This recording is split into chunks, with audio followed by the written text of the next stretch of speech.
Puji Tuhan. Salam damai sejahtera bagi Bapak Ibu Saudara yang dikasihi Tuhan. Hari ini kita tiba di hari yang ke-35 di dalam rangkaian 40 hari hidup dalam Mazmur Tuhan. Dan masih tetap dalam hari-hari ini kita ada di edisi khusus, yaitu Rahasia Keluarga yang Diberkati Tuhan menurut Mazmur. Luar biasa saudara. Kita tetap memperhatikan Mazmur pasal 128 ayat yang pertama dan yang kedua. Dan hari ini saya memberikan judul yaitu Perbedaan yang Signifikan. Perbedaan yang signifikan. Di dalam Mazmur 128 ayat pertama dan kedua dikatakan nyanyian ziarah. Berbahagialah setiap orang yang takut akan Tuhan, yang hidup menurut jalan yang ditunjukkannya. Apabila engkau memakan hasil jeripayah tanganmu, berbahagialah engkau dan baiklah keadaanmu.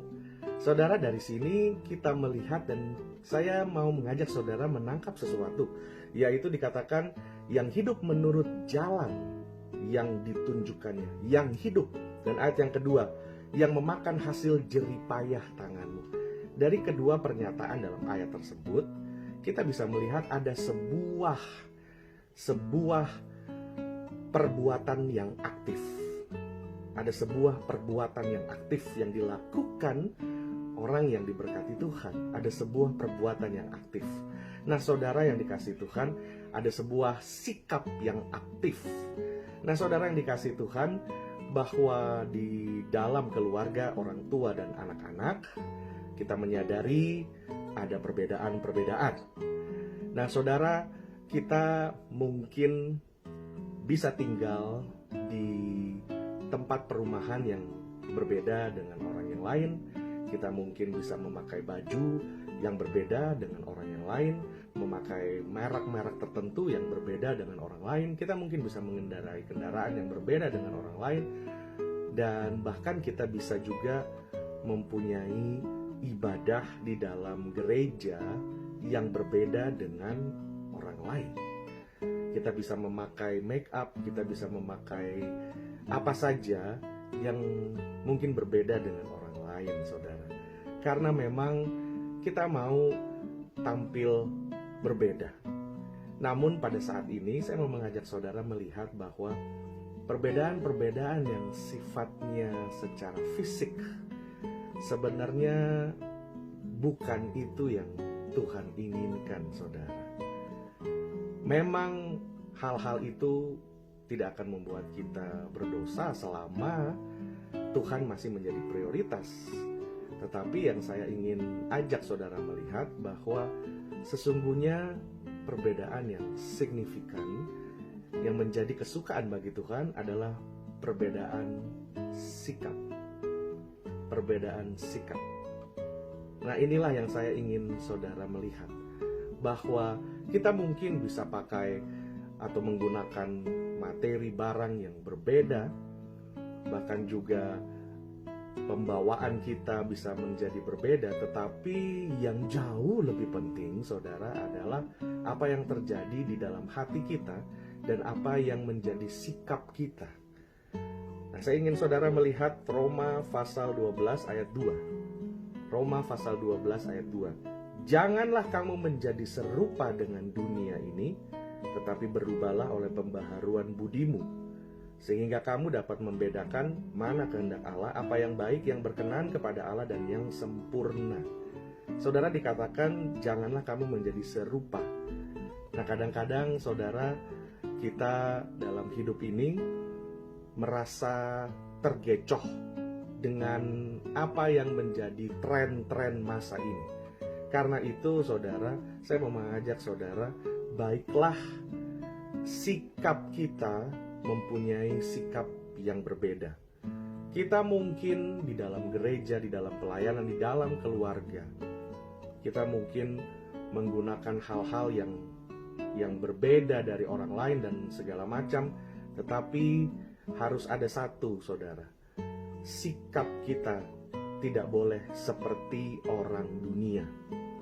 Sikap hidup kita jangan sampai sama dengan orang dunia. Dan perbedaan inilah yang menjadikan kita signifikan, yang menyukakan hati Tuhan. Perbedaan inilah saudara. Karena iblis sebenarnya tidak dirugikan dengan gaya kita, ibadah kita, cara kita mendidik anak dan lain-lain, tidak. Tetapi yang iblis merasa takut adalah sikap hidup dan sikap hati kita yang hidup menurut kebenaran firman Tuhan. Yang kita usahakan dengan jerih payah kita adalah sikap kita, saudara. Sikap kita terhadap istri, terhadap suami, terhadap anak-anak. Sikap inilah yang lahir dari hati kita. Itu yang signifikan. Itu yang paling terutama yang Tuhan rindukan, Bapak Ibu Saudara. Karena itu bangunlah keluarga kita. Dan mulailah kita membiasakan dan mengusahakan sikap kita sebagai orang tua menjadi sikap dari orang tua yang takut akan Tuhan. Sikap dari seorang suami, seorang ayah yang takut akan Tuhan. Sikap dari seorang istri yang takut akan Tuhan dan yang mengasihi Tuhan. Maka anak-anak akan melihat dan mengikuti apa yang sudah kita taruh sebagai sebuah nilai. Sikap itulah yang akan menjadi nilai-nilai dalam keluarga kita, saudara.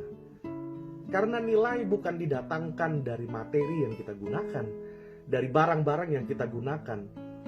Nilai bukan datang karena kita banyak uang. Nilai bukan datang karena penampilan kita yang glamor. Nilai bukan datang dari kita yang kelihatan berhasil, banyak uang, kaya dan segala macam. Nilai tidak datang dari situ. Tapi nilai datang dari kejujuran, ketulusan, dan kebaikan. Dan nilai datang dari sikap yang membawa damai. Nilai datang dari sikap kita yang mau mengampuni, yang tidak dendam terhadap orang. Nilai datang dari situ. Karena itu kita diajar Tuhan untuk bersikap. Kita tidak bisa membenci pasangan kita atau tidak bisa membenci orang lain. Yang kita tidak setuju adalah perbuatan dan sikapnya yang mungkin tidak sesuai dengan kebenaran firman Allah. Tapi jangan kita membenci orangnya. Tuhan Yesus datang ke dunia ini untuk menyelamatkan orang berdosa dari dosa. Menyelamatkan orang berdosa dari dosa.